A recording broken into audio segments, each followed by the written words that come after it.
It's Christmas Eve 2016. All across Denmark, families are pulling chairs up to the table, candles in the windows, snow on the way. And on a quiet country road outside a little town called Borup, a woman is out for an afternoon walk with her husband and daughter. She notices something in the grass near a small lake. At first she thinks it's an animal bone, a deer maybe. Half-buried things turn up in the countryside all the time. So she steps closer to the water's edge to get a better look. And then she understands what she's looking at. It's not an animal, it's the leg of a young person.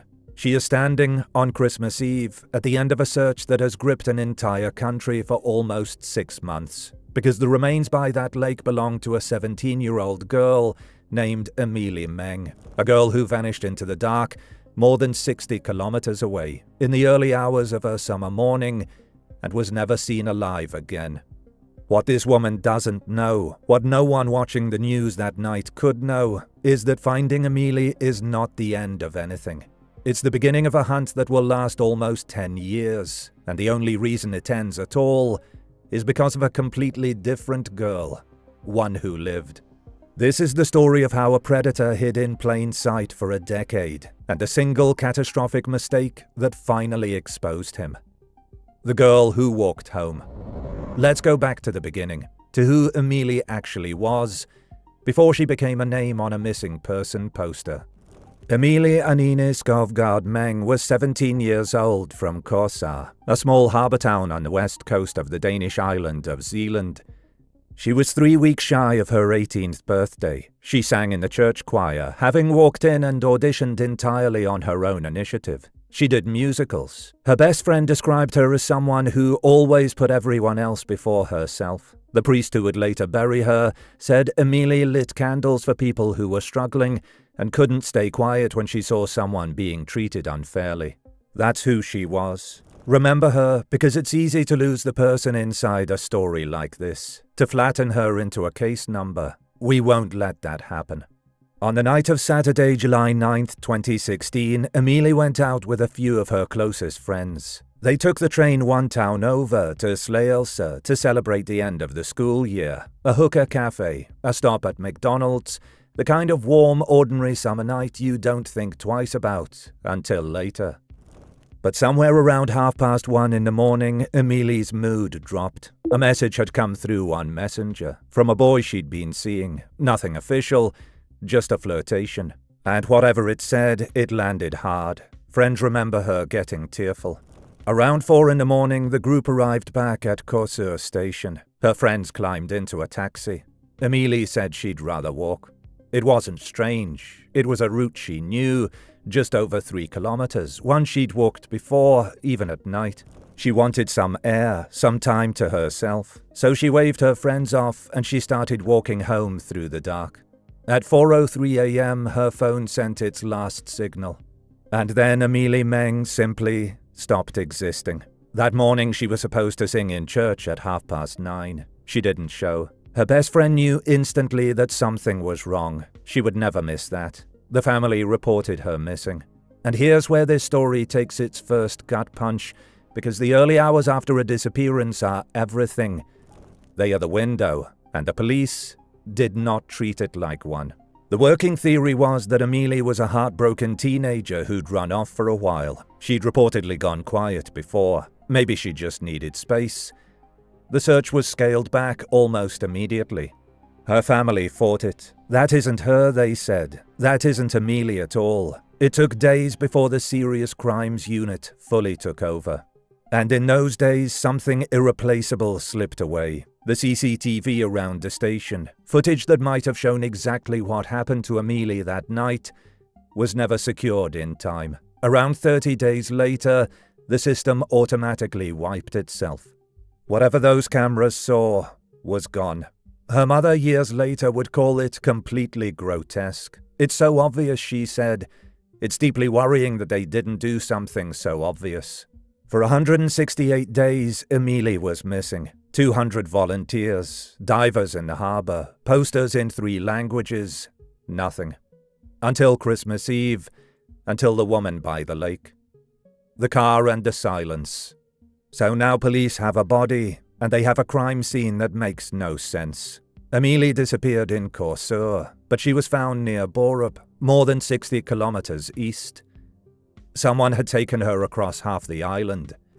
There was tape wound around her neck, and after roughly 6 months in the water, her body could no longer tell investigators the one thing they needed most: exactly how she died.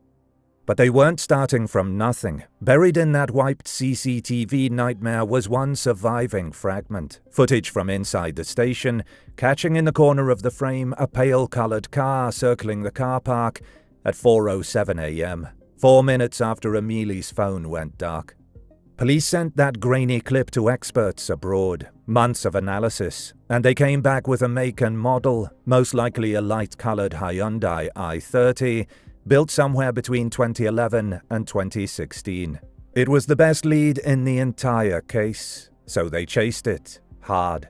There were around 2,000 of those cars in the investigation's reach. Officers knocked on doors. They built lists. They cross-referenced something like 400,000 vehicles against phone mass data. They interviewed hundreds of people.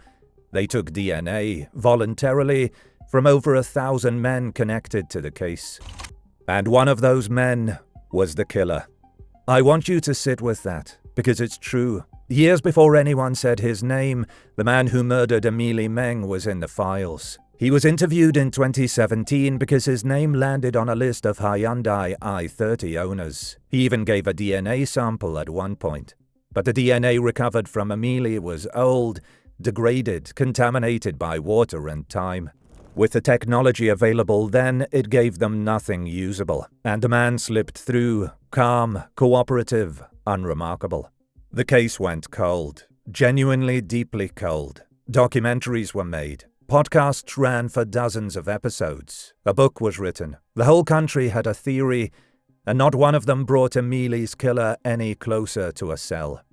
Years passed. The lake, the car, the silence. And then, on a Saturday afternoon in April 2023, a 13-year-old girl got on her bike to finish a paper round.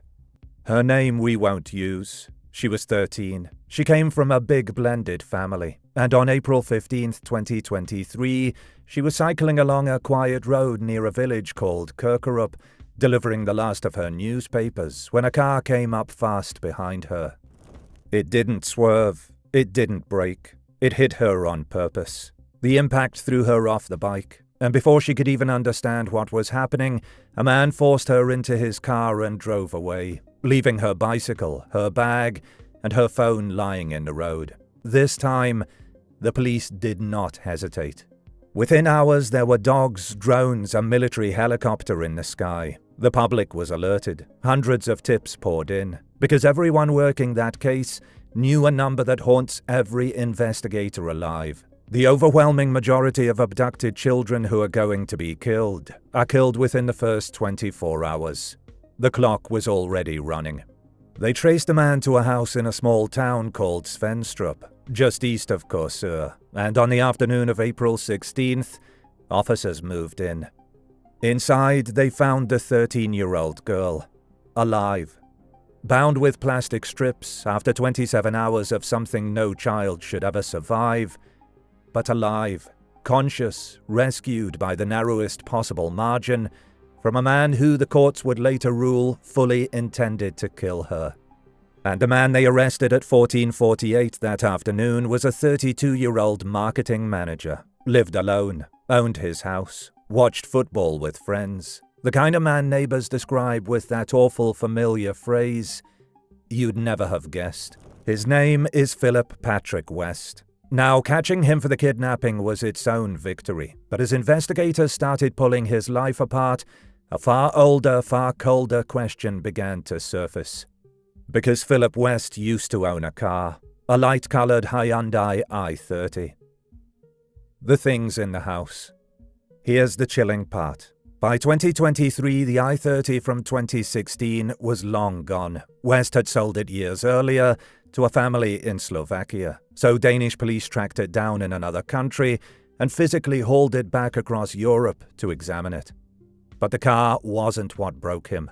What broke him was in the house. Inside a suitcase, alongside a shopping bag and a belt, officers found a roll of ordinary packing tape.